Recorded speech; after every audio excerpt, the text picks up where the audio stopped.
There is a moment that happens in a conversation, in a room, sometimes even in a simple glance across a table when a man suddenly goes quiet.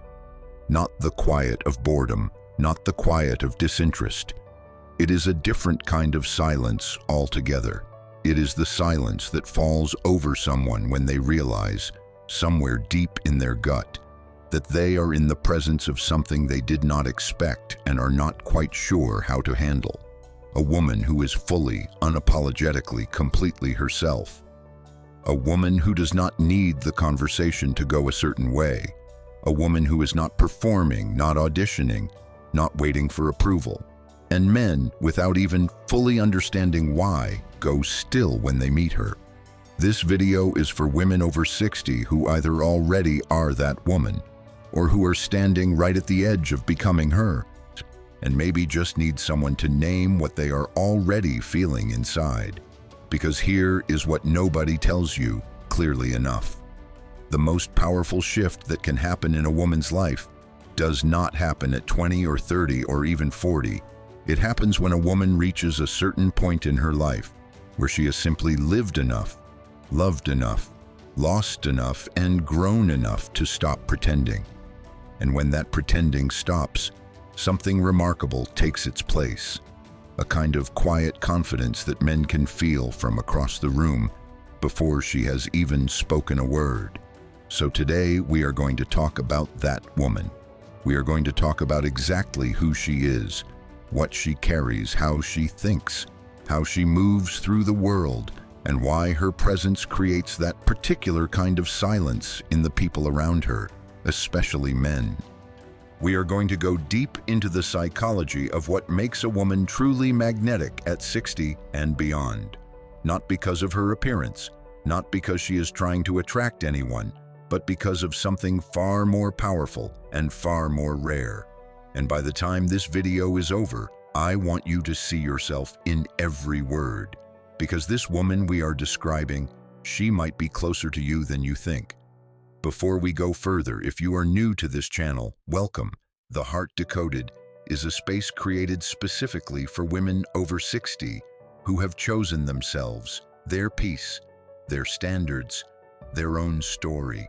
Every week, we bring you psychology-backed insight on emotional intelligence, independence, and the deeper truths about love and life after 60. If that speaks to something in you, please subscribe and turn on notifications so you never miss a conversation like this one. And if you know a woman in your life who needs to hear this today, share this with her. Now let us get into it. Let us start by talking about something that most people misunderstand when it comes to what makes a woman powerful. There is a version of strength that the world tends to celebrate, especially for younger women, that is loud and assertive and takes up space in very visible, very performative ways. And there is nothing wrong with that.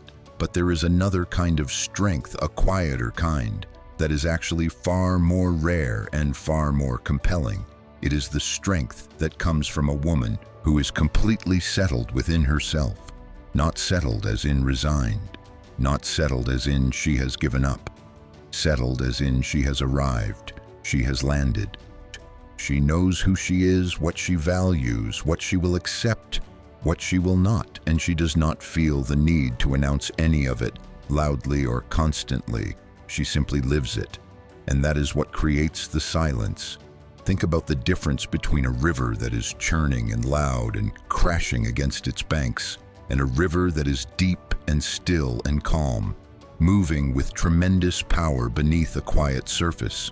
Both are rivers, both are moving, but something very different happens when you stand next to each one. The first one makes noise and demands your attention through sound and spectacle. The second one draws you in. You lean toward it. You want to understand it. You feel its depth even before you can measure it. A woman over 60 who has done the inner work is that second river. She does not need to make noise to communicate her power. Her presence does it for her. Now, let us talk about why men specifically go silent in the presence of this kind of woman. because this is a really important piece of the psychology here, and it is worth understanding clearly. Men, regardless of age, are generally wired to look for certain social cues in interactions with women, especially women they are drawn to or interested in. They look for anxiety, for eagerness, for the subtle signals that a woman wants them to stay, wants them to approve, wants them to be pleased. Most men, even men who are not consciously aware of it, are used to a certain kind of dynamic where the woman is, to some degree, working for the relationship, working to keep the peace, working to be liked, working to manage his emotions. I'm working to make sure things stay comfortable for him. This does not mean women do this deliberately or even consciously. It is the pattern that so many women have been conditioned into over decades of socialization. But when a man encounters a woman who simply does not operate this way, something in him shifts. He does not know what to do with the absence of that dynamic, and so he goes quiet. Because everything he expected to use, every move, every tool, every subtle way of asserting himself or drawing her in suddenly does not apply. The playbook is gone, and he is left simply meeting her. That is not a small thing. That is actually extraordinary. And it happens specifically and most powerfully with women who have arrived at a certain stage of life and a certain kind of self-knowledge. Women over 60 who have lived through enough to know who they are. Women who have stopped waiting for permission to be themselves. Women who have learned, sometimes through tremendous pain, that their worth is not up for negotiation. Let us talk now about the specific qualities that this woman carries, not as a checklist, but as a portrait.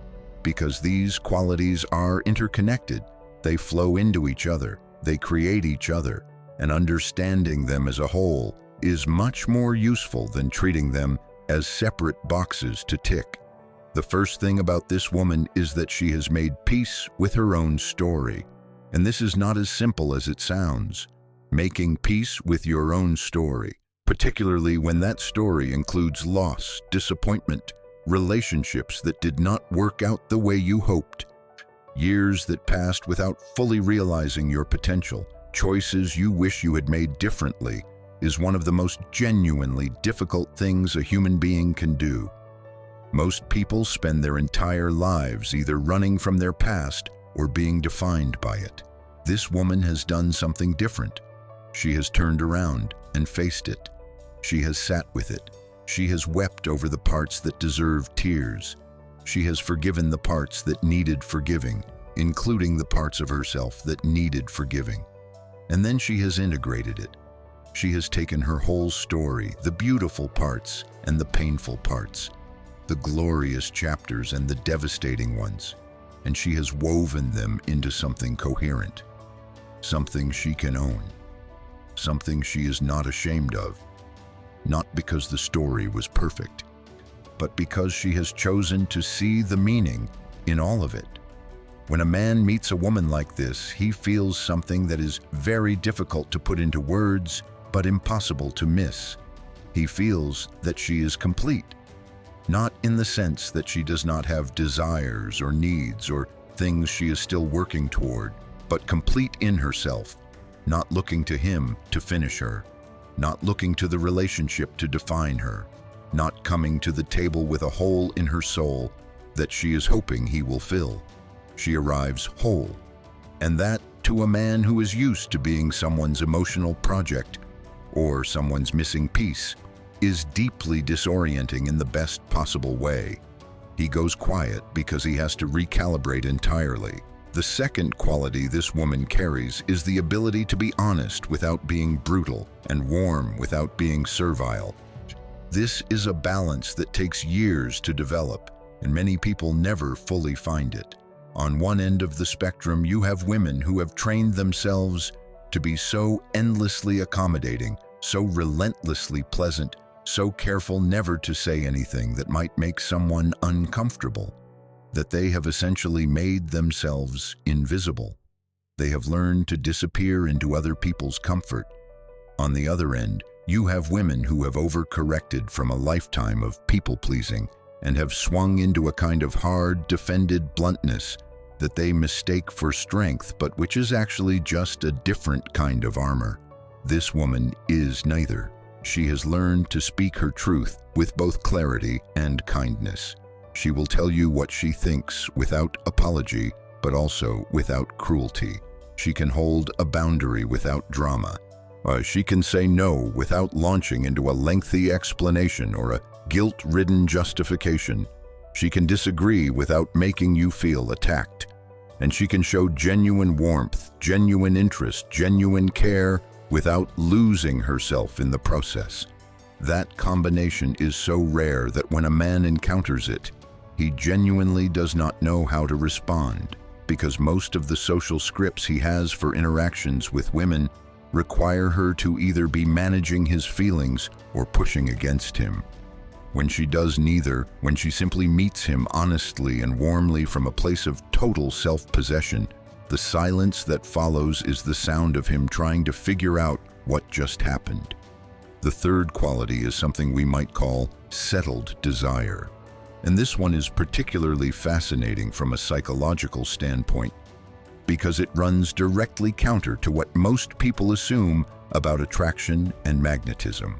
There is a common assumption that the way to draw someone toward you is to want them very much, to be very invested in the outcome, to care deeply about whether they choose you. And while genuine desire is certainly part of any real connection, there is a kind of wanting that repels rather than attracts, a needy, anxious, outcome-focused wanting that broadcasts itself in 100 subtle ways and actually pushes people away. This woman has moved through that. She has learned, not by suppressing her desires, but by genuinely finding herself to be enough company that she can want without needing. She can be interested in someone without being desperate for their interest in return. She can enjoy a conversation without needing it to go anywhere. She can be attracted to someone without making his response to her the measure of her worth. And this quality, this settled desire, this ability to want from a place of fullness rather than emptiness, is one of the most magnetically powerful things a human being can embody. Men feel it immediately. They feel the absence of pressure. They feel the spaciousness of being with someone who genuinely does not require them to perform or produce or prove. And in that spaciousness, something in them relaxes and then opens, often more than they expected or intended. Let us talk now about the way this woman relates to her own aging, because this is a place where the contrast between her and the cultural narrative around women over 60 is so stark that it deserves its own extended conversation. We live in a culture that is deeply, sometimes viciously unkind to women as they age. The messaging is everywhere, and it is relentless, that aging diminishes a woman's worth, that her relevance decreases with each decade, that the goal is to look as young as possible, to fight the visible evidence of time in whatever ways are available, to somehow maintain approximations of a younger self as the primary strategy for remaining valued and desirable. And many women, understandably, internalize this. They feel the cultural pressure to apologize for their age in some way, to minimize it, to pretend it is not happening, or to be perpetually explaining how vital and relevant they still are, as if relevance required justification. This woman has stepped entirely out of that paradigm. Not in a defiant way, not in a performative way, but in the quiet, confident way of someone who has genuinely renegotiated her relationship with time. She does not pretend to be younger than she is. She does not mourn the decades that have passed. She does not treat aging as something happening to her, against her will that must be resisted at all costs. She understands, in a way that only living can teach you, that the years she has accumulated are not liabilities, they are assets. Every decade of experience, every relationship that taught her something about herself, every challenge she moved through and did not break from, every grief she survived, every joy she chose, every reinvention she undertook. All of it has built something in her that younger women, with all their freshness and possibility, simply do not yet have: the deep, bone-level knowledge of herself. The equanimity that comes from having been through enough to know that most things are survivable and most things pass. The capacity to find joy in the present moment that only comes when you have lived long enough to understand how precious the present moment actually is. When a man meets a woman who carries herself this way, who is fully 60 or 65 or 70, and makes no apologies for it, and in fact seems to have drawn something extraordinary from it, it stops him. He has no frame for it, because the world told him that older women are somehow less than, somehow on the diminishing side of some imaginary curve. And then he encounters this woman who blows that entire narrative apart, simply by being completely radiantly herself at whatever age she is. And the silence that follows is something very close to awe. Now, I want to talk about something that many people overlook when they discuss what makes a woman powerful, which is her relationship with solitude. There is a persistent and deeply damaging idea in our culture that being alone, particularly being a woman who is content being alone, is a kind of failure, a problem to be solved, a gap to be filled. And for decades, many women absorbed this message and felt accordingly that their aloneness was something to be ashamed of, something to be escaped as quickly as possible, something that reflected badly on their desirability or their worth. This woman has done something radical. She has fallen genuinely in love with her own company. Not in a way that means she does not want connection, not in a way that means she has closed herself off from love or intimacy or deep relationship, but in a way that means she has discovered, through genuine time and genuine presence with herself, that she is interesting, that she is worth spending time with, that the silence of her own home is not empty but full, that she is, in fact, extraordinarily good company for herself. And this internal self-sufficiency, this genuine enjoyment of solitude, is one of the most powerful foundations a person can build, because it means she never enters a relationship from a position of desperation. She never needs a relationship to rescue her from herself. She comes to connection as a gift freely offered from abundance, not as a transaction to escape loneliness. And men feel that. Even when they cannot name it, they feel the difference between a woman who needs them and a woman who chooses them. One creates obligation. The other creates something far more compelling. Let us talk now about the way this woman handles her emotions, because emotional intelligence at the level she has developed, it is genuinely rare, and it creates an absolutely distinctive presence. There is a version of emotional maturity that looks, from the outside, like emotional unavailability. The person seems cool, contained, not easily rattled. And sometimes that is exactly what it is, a kind of protective bluntness that was built to avoid being hurt again. But this woman's emotional containment comes from a very different place. It comes from a long and genuine relationship with her own inner world. She has felt her feelings. She has not bypassed them, not suppressed them, not performed them for an audience. She has learned to feel what she feels, to be with it, to understand what it is telling her, and then to respond rather than react. And that difference between responding and reacting is enormous. A reaction comes from the nervous system before the mind has caught up. It is immediate, often disproportionate, often driven by old wounds being triggered by new events. A response comes from someone who has enough self-awareness to pause between stimulus and action, to ask what is actually happening here, to choose how to engage rather than being hijacked by the moment. A woman who responds rather than reacts is enormously powerful in any interaction. And a man who is used to women whose emotions can be easily triggered, easily destabilized, easily leveraged against them, who then encounters a woman who looks at him calmly and clearly and says her truth without drama and without collapse. He does not know what to do, and so he goes quiet. And in that quiet, he starts to realize he is going to have to show up differently with her.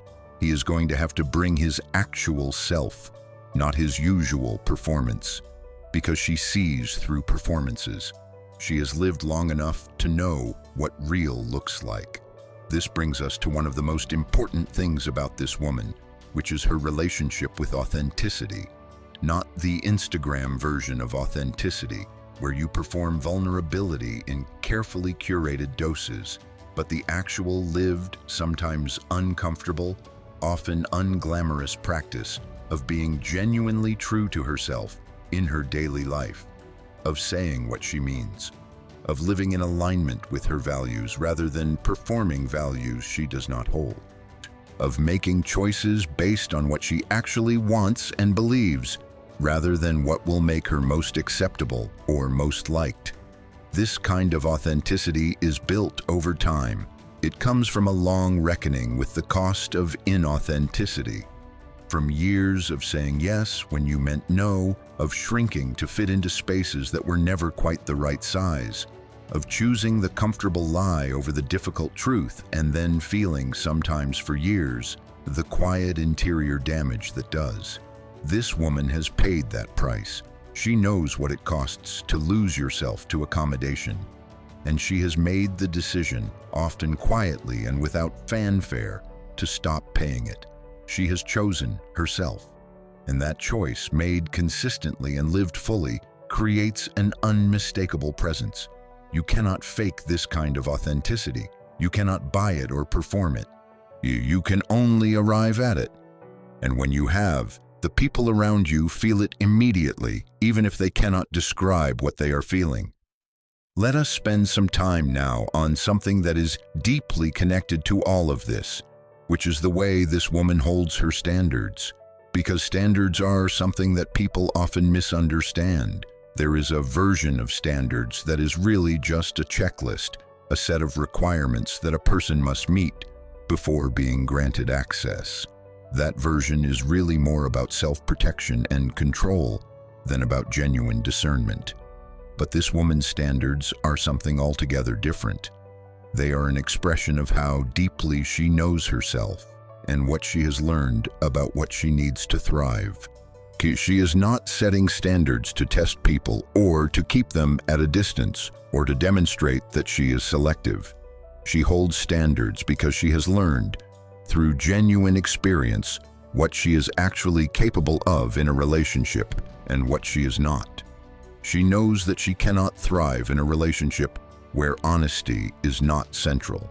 She knows that she cannot be her best self with someone who requires her to diminish herself to make them comfortable. She knows that her peace is not negotiable, and she holds these things not with anger or defensiveness, but with the absolute unmoved certainty of someone who has simply done the math and knows the answer. She is not arguing about it. She is not explaining herself at length. She is not hoping you will eventually see things her way. She simply knows what she knows, and she lives accordingly.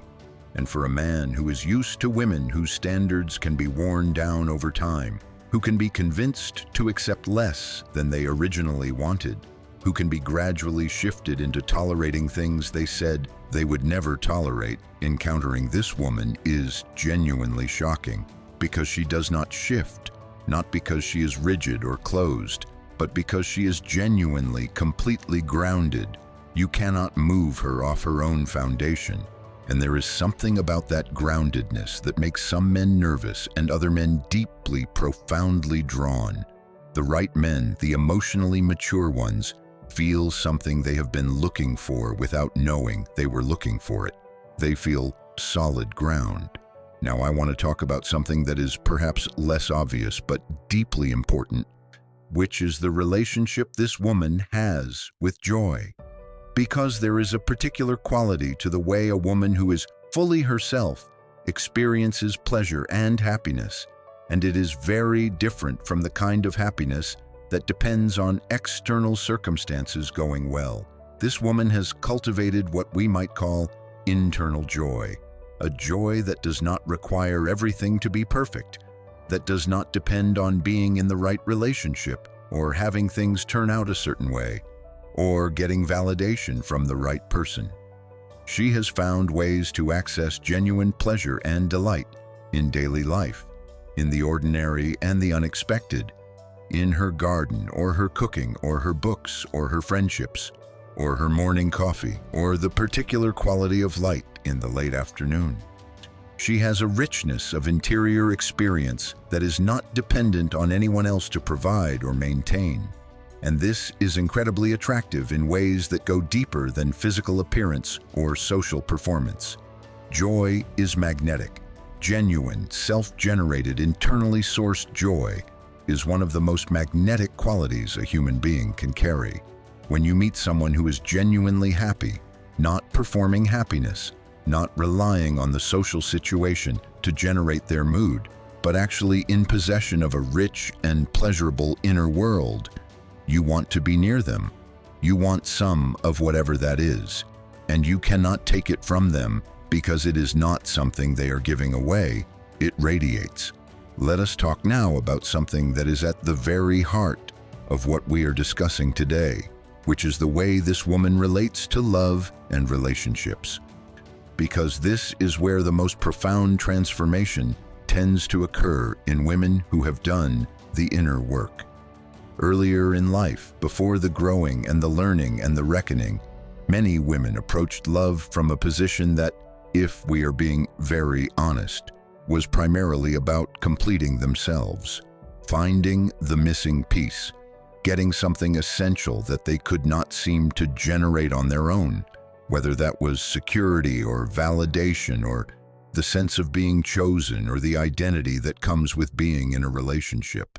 And because they were looking to love to do all of that work, the relationships often became distorted, loaded with expectations that no human being could realistically meet, or tipped into patterns of giving too much and hoping too desperately that it would be enough to make someone stay.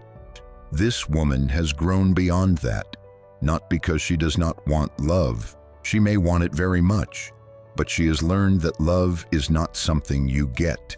It is something you participate in from a position of wholeness.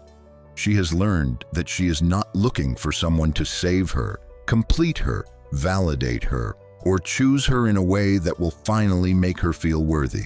She is already saved. She is already complete. She is already choosing herself. And if love comes, it will come as an addition to an already beautiful life, not as a rescue from an empty one. That shift in orientation changes everything about the way she moves in the world, and particularly in the territory of romantic connection. She is genuinely, calmly, happily available, and simultaneously, genuinely, calmly, happily fine if nothing comes. And that combination, available but not desperate, interested but not attached to a particular outcome, is exactly the combination that draws people in without her having to do a single thing to draw them. Now let us talk about what happens specifically in the dynamic between this woman and the men she encounters, because I think it is worth walking through this in some detail, because the psychology here is fascinating and it illuminates something important about why this particular kind of woman creates such a distinctive response. When a man first encounters a woman who seems interesting or attractive or compelling in some way, there is a set of behaviors that most men, consciously or not, tend to run. They might test the edges a little, see how much she is affected by their attention or the withdrawal of it. They might offer a calibrated amount of interest to see how much interest comes back. They might gently push on a boundary to see if it holds. They might try to impress, to perform, to occupy space in a way that positions them as someone worth noticing. These are not necessarily manipulative behaviors, though sometimes they are. Often they are simply the social habits that have developed through years of a certain kind of relational dynamic. But with this woman, all of those moves land differently. When he tests the edges, she does not respond with anxiety. She does not chase. She does not suddenly become more attentive to counteract the sense that she might be losing him. She is simply herself, warm and clear and completely unrattled.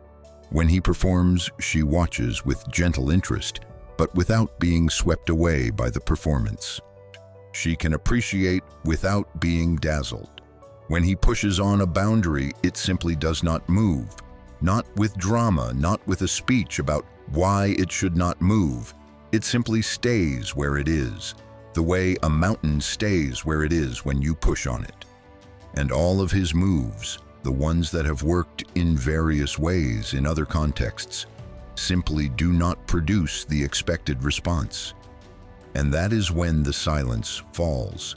That is when he stops and he looks at her, really looks at her, and something shifts. He realizes he is going to have to drop the performance and show up as himself if he wants to actually connect with her. And for many men, that realization is both terrifying and deeply exciting, because most of them, underneath the performances and the habits and the social strategies, do genuinely want to be seen and met by someone who is real. They just rarely encounter someone who requires it of them so quietly and so completely. I want to talk now about something that I think is deeply beautiful about where many women are at 60 and beyond, which is the relationship they have with time. Because in a culture that is obsessed with youth and with hurrying and with the anxiety of not getting there fast enough, a woman who has genuinely made peace with time carries something almost revolutionary. She is not in a hurry. She has watched enough of life pass to know that most things unfold in their own time and that the rushing does not actually help. She has learned to be present in a way that people in their 20s and 30s, driven by ambition and anxiety and the sense that the best things might pass them by, simply cannot yet access. She can sit with someone in a conversation and be fully there, not distracted by what comes next, not performing for the future, not managing impressions for a hoped-for outcome. She is simply here now in this conversation, genuinely interested, genuinely present, genuinely herself. That quality of presence is extraordinarily rare and extraordinarily compelling. Most people move through their days at a kind of relational surface, skimming rather than diving, connecting briefly, and moving on. When you encounter someone who is fully present, it can feel almost startling, like suddenly seeing something in high definition after years of slightly blurry images. You feel seen by her because she is actually looking at you, and feeling genuinely seen by another person is one of the deepest human hungers. When this woman offers it simply by being fully present, the people she encounters, men included, feel something they often cannot name, but absolutely cannot ignore. Let us talk now about the way this woman carries her history with relationships, because this is where some of the most important and the most nuanced work happens. Almost every woman over 60 has a relationship history that includes some version of heartbreak or disappointment or loss, marriages that ended, relationships that revealed themselves to be not what they seemed, years spent in dynamics that did not serve her, love offered wholeheartedly and not returned in kind. This is not failure, this is life lived fully. But what you do with that history is everything. There are women who have allowed their relationship history to become a wound that never fully closed. That colors every subsequent encounter with suspicion or defensiveness, or a kind of protective brittleness that keeps connection at arm's length. And there are women who have done something different, who have taken their relationship history, all of it, even the painful parts, and distilled from it not bitterness but wisdom, not armor but discernment, not the closed door of someone who has been hurt too many times, but the open door of someone who knows far more clearly now what real love looks like and what it does not, and who trusts her own judgment in a way she perhaps did not when she was younger. This woman does not hate the men who did not love her well. She may have needed time to get there, but she arrived at understanding rather than resentment. She does not walk into new connections carrying the unhealed wounds of old ones, using new people to play out old dramas. She arrives clean, ready for what actually is, not haunted by what was. And that cleanliness, that emotional readiness that comes from genuine healing and not from bypassing the pain, but from actually moving through it, is felt immediately by the people she connects with.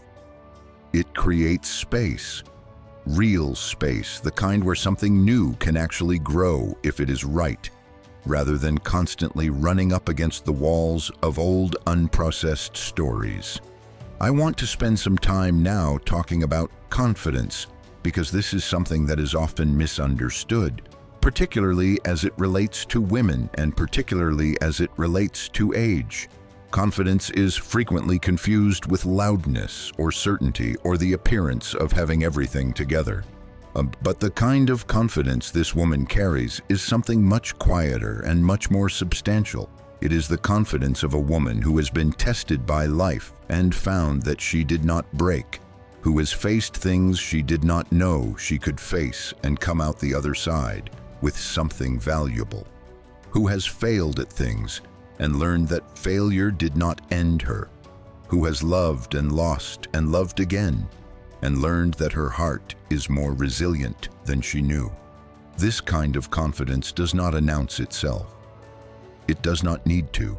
It is there in the way she holds herself, the way she makes eye contact without challenge, but also without apology, the way she laughs without covering her mouth or wondering if she is laughing too loudly, the way she disagrees without needing to win and agrees without needing to be seen to agree, the way she occupies the space she is in without shrinking or expanding performatively, just taking up exactly as much space as she naturally takes up and finding that to be absolutely sufficient. This is the confidence that psychologists sometimes call secure attachment, the kind of confidence that comes not from external validation, but from a genuinely stable relationship with oneself. And it is, in the realm of interpersonal dynamics, one of the most powerfully attractive qualities that any human being can develop, because it creates something that most human beings are desperately seeking in their relationships, which is the feeling of safety, real safety, the kind that comes not from walls or defenses, but from being in the presence of someone who is genuinely grounded, someone who is not going to blow up unpredictably or collapse under pressure or change completely based on how the interaction is going, someone you can actually count on to be consistently, authentically themselves. And for a man who encounters this, especially one who has spent years in relationships where he was never quite sure what version of his partner he was going to get, where the emotional climate was always slightly unpredictable, where the ground shifted beneath him regularly, this woman is like finding solid earth. And you do not make noise when you find solid earth. You stop, you feel it under your feet, you let yourself be still for a moment, you go quiet. Now let us talk about something that is incredibly important and that I think sometimes gets overlooked in conversations about powerful women, which is her kindness. Because there is a version of the strong, self-possessed woman narrative that veers into a kind of steely, untouchable quality that is actually not this woman at all. This woman is kind, genuinely, warmly, often deeply kind, not because she needs to be liked or because kindness is her strategy for getting something she wants, but because she has lived enough to understand suffering, and that understanding has opened her heart rather than closing it. She is kind to the waiter who is having a hard night. She is genuinely interested in the lives of the people she encounters. She remembers details. She follows up. She shows up. She has the kind of warmth that comes from someone who has been through enough to know that everyone is carrying something and that a little genuine human warmth costs nothing and matters enormously. And this kindness, combined with her strength, combined with her groundedness, combined with her clarity, creates a woman who is not just powerful, but genuinely good. And that combination of power and goodness is extraordinarily rare and extraordinarily compelling, because you can feel safe with her and also genuinely seen and genuinely cared for. And that experience of being with someone who is both powerful and kind is something that very few people provide and almost everyone desperately wants. Let us talk now about the way this woman speaks, because the way someone uses language tells you a great deal about their interior world. And this woman's language is distinctive in ways that are worth noticing. She does not over-explain. She does not use 17 words where 5 will do. She does not add qualifiers and apologies and softeners to everything she says in order to make it more palatable or less challenging. She says what she means, and she means what she says. But there is also a precision and a care in her language that reflects genuine thought. She does not speak carelessly or impulsively or from the place of needing to fill silence. She is comfortable with silence, and so when she speaks, it is because she has something real to say. She asks questions that go beneath the surface because she is genuinely interested in the answers. She listens, actually listens, without composing her response while the other person is still talking. And she responds to what was actually said rather than to what she expected to hear. But this quality of genuine listening and thoughtful speaking is something that most people have never actually experienced from another person, not really. And when someone encounters it for the first time, especially in the context of an intimate or potentially intimate conversation, the effect can be almost disorienting in its beauty. You feel heard, you feel thought about, you feel like what you said mattered enough to be genuinely received. And you go quiet in gratitude, in surprise, in the recognition of something rare. I want to talk now about the particular beauty of a woman who has stopped competing, because competition, the relentless internal and external comparing that so many women are trained into from very young ages, is one of the most exhausting and self-defeating things that women do, both to themselves and to their relationships with each other. Comparing yourself to other women, measuring yourself against some ideal of beauty or success or desirability, feeling the anxiety of not quite measuring up or the hollow satisfaction of measuring up slightly better than someone else today, all of it is a drain on the genuine inner life.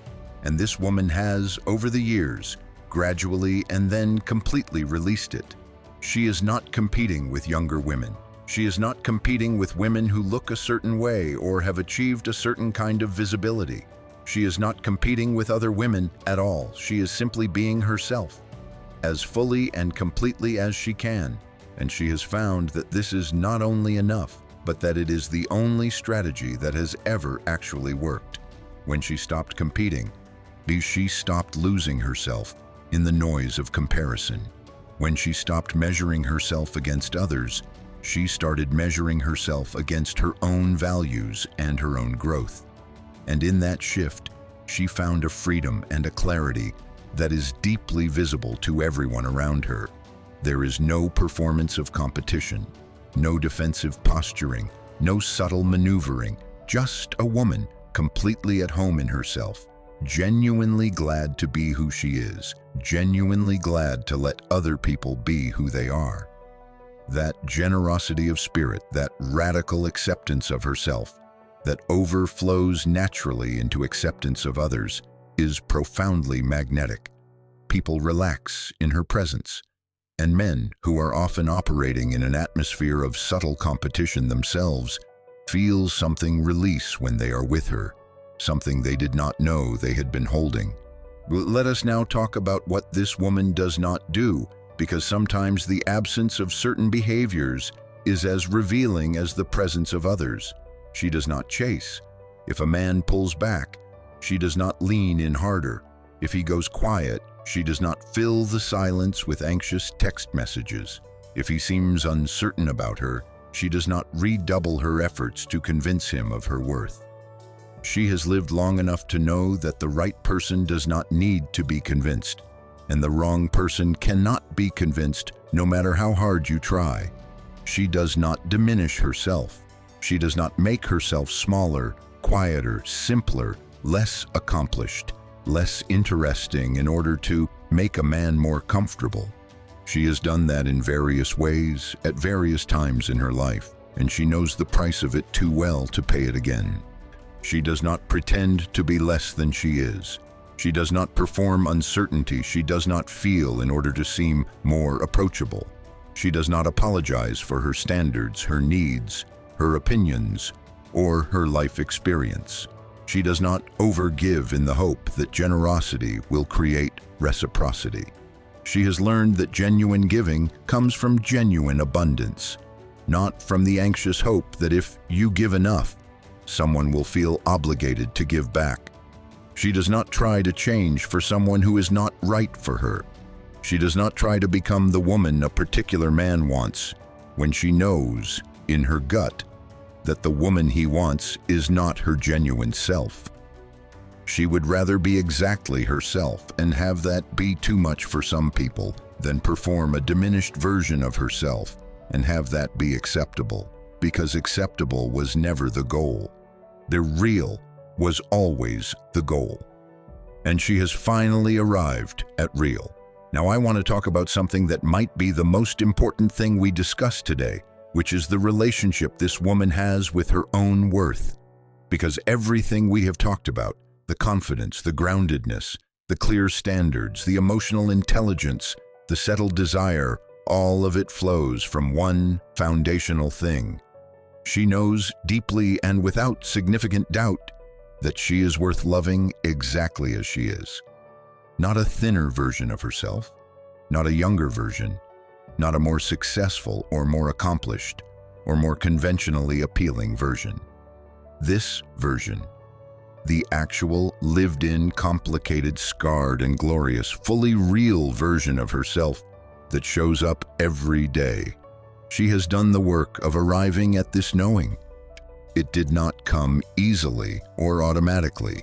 It came through years of growth and often through years of pain, through relationships that reflected back to her that she was settling, through a long and sometimes brutal process of identifying and releasing the beliefs about herself that were never actually true but that she had been carrying since childhood, through the gradual daily practice of treating herself the way she would treat someone she deeply loved, of speaking kindly to herself in her own interior world, of choosing her own comfort and her own integrity, even when it was costly, of learning to trust herself again after years of overriding her own instincts in order to make others comfortable.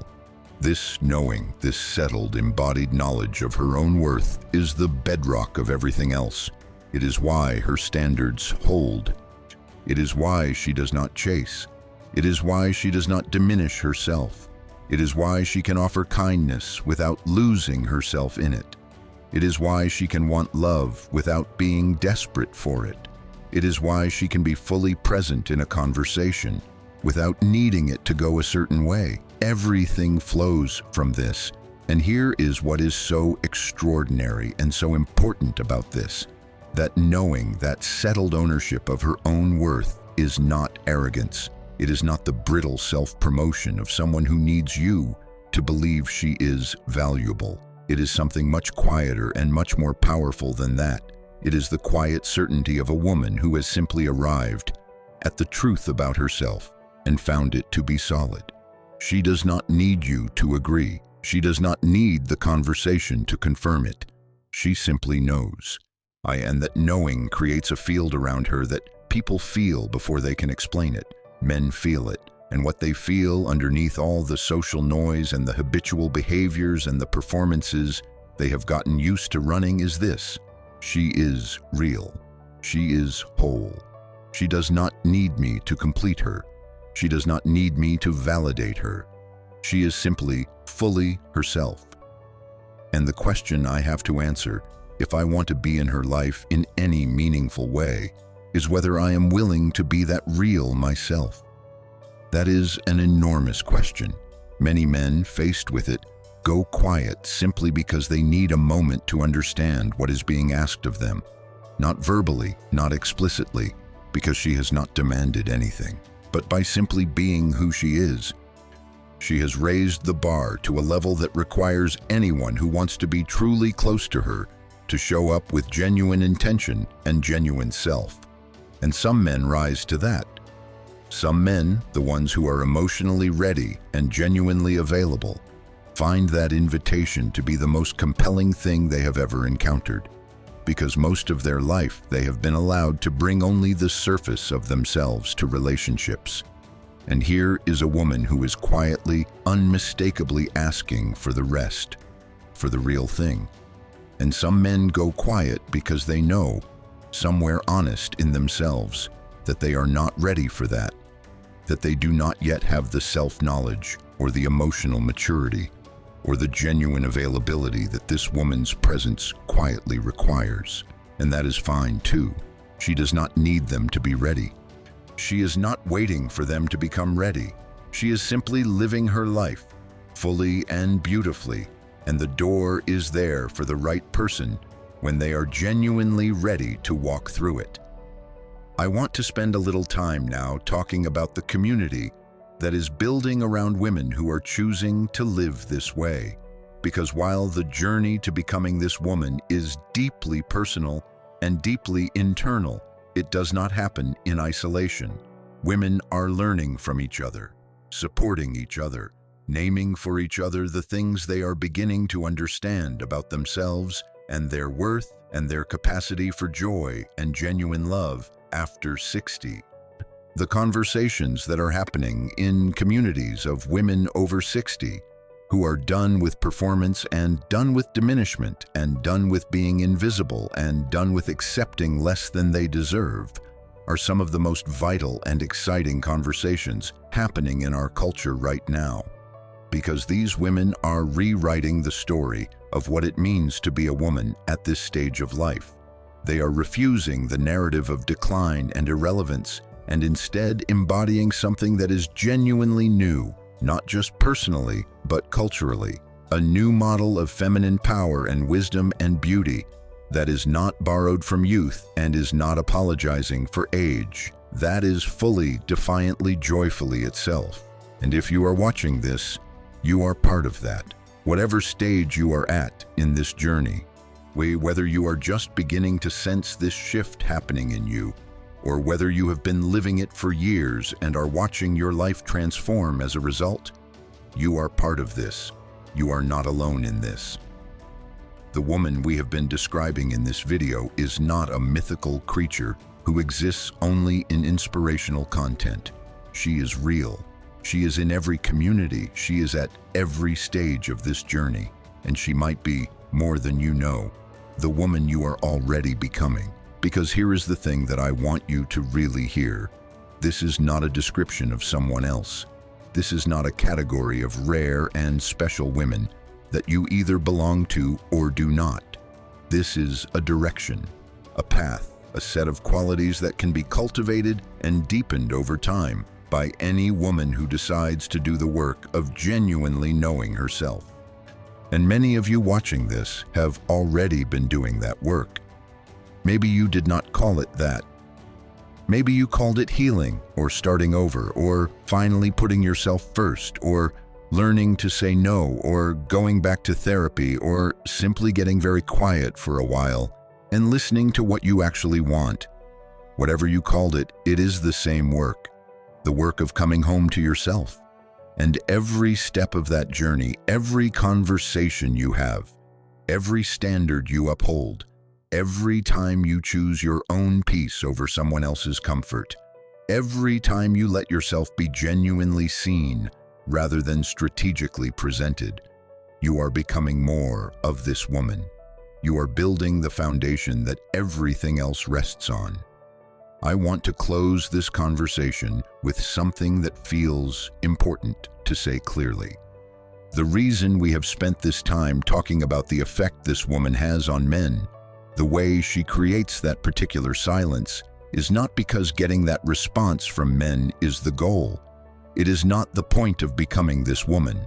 The point of becoming this woman is the life it creates for you, the peace of knowing yourself, the joy of genuine connection, the freedom of not needing anyone's validation to feel worthy, the richness of a life lived from the inside out rather than from the outside in, the simple, daily, extraordinary beauty of being fully yourself, whatever that looks like, wherever that takes you.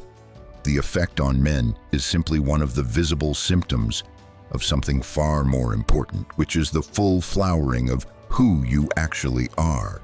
But it is worth naming because it tells you something useful. It tells you that the qualities we so often try to perform for the sake of attractiveness, beauty and confidence and magnetism and desirability are not things you can perform into existence. They are things that emerge naturally from genuine inner work, from doing the hard, ongoing, often invisible labor of truly knowing yourself, from choosing authenticity over approval, from building a relationship with your own worth that does not require external confirmation, from cultivating a life that is genuinely joyful and genuinely yours. When you do those things, not to create an impression, but because they are true and right for you, the impression is created anyway. The magnetism is simply there as a natural byproduct of a fully lived life. And the men who go quiet when they realize what they are dealing with, they are simply witnessing someone who has done something genuinely extraordinary and genuinely rare. A woman who has found herself, kept herself, grown into the fullest version of herself, and chosen every day to live entirely as that person. That is what creates the silence, not a strategy, not a technique, not a performance of confidence or independence or desirability. Just the real thing, the genuine article. A woman who is completely, beautifully, powerfully, simply herself.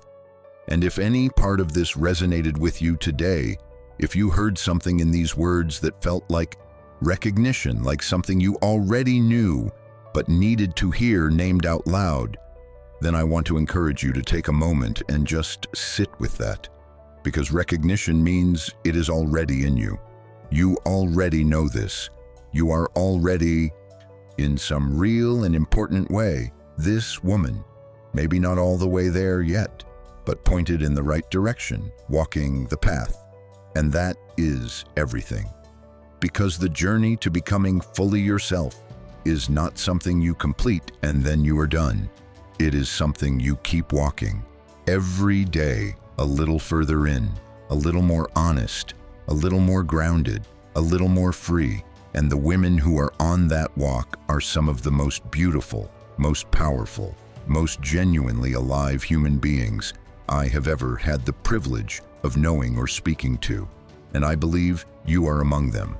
Before we wrap up, I just want to take a moment to remind you, if you found value in this conversation today, please like this video. It genuinely helps this message reach more women who need to hear it. Subscribe to this channel if you have not already, because every week we bring conversations just like this one, conversations about emotional intelligence and genuine strength and what it really means to thrive in this chapter of life. And if you know a woman in your life, a friend, a sister, a daughter, anyone who is standing at the edge of this kind of transformation and might need a little nudge, share this with her. Sometimes the most powerful thing we can do for the women we love is simply hand them a mirror and say, look, see what I see. See what is already there.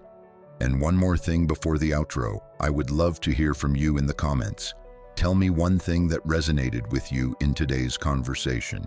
One thing that you are working on, that you are growing into, that you are claiming for yourself. The conversation that happens in the comments of this channel is part of the community we are building here, and your voice matters in that conversation, not as a performance, not as a way to seem a certain way, just honestly, just as yourself, which, as we have been discussing all day, is the best and most powerful thing you can possibly be. Thank you for being here. Thank you for choosing yourself enough to invest this time in your own growth and reflection. It matters. You matter. And I will see you in the next one. Now for the outro. This video has been a deep dive into something that I genuinely believe is one of the most important conversations available to women at this stage of life. The conversation about who you actually are underneath everything that life has layered on top of you. Underneath the roles you have played and the accommodations you have made and the years you spent taking care of everyone but yourself. Underneath all of that, there is a woman who is extraordinarily clear and extraordinarily capable and extraordinarily alive. And the work of this chapter of life, more than any other, is the work of finding her again, letting her out, living as her, not performing her for anyone else's benefit, but inhabiting her fully for your own. The Heart Decoded exists to support you in that work, to bring you the language and the psychology and the community that makes the journey a little clearer and a little less lonely. So stay with us. Keep coming back. Keep growing. Keep choosing yourself. And trust that everything you are building inside, every truth you choose over performance, every boundary you hold, every morning you wake up and decide to live fully and honestly as yourself, is creating something extraordinary, something that speaks before you open your mouth, something that makes people lean in, something that sometimes, in the most powerful way, makes them simply go quiet and pay attention, because there is nothing in the world quite like a woman who knows herself. And you are becoming her. Maybe you already are.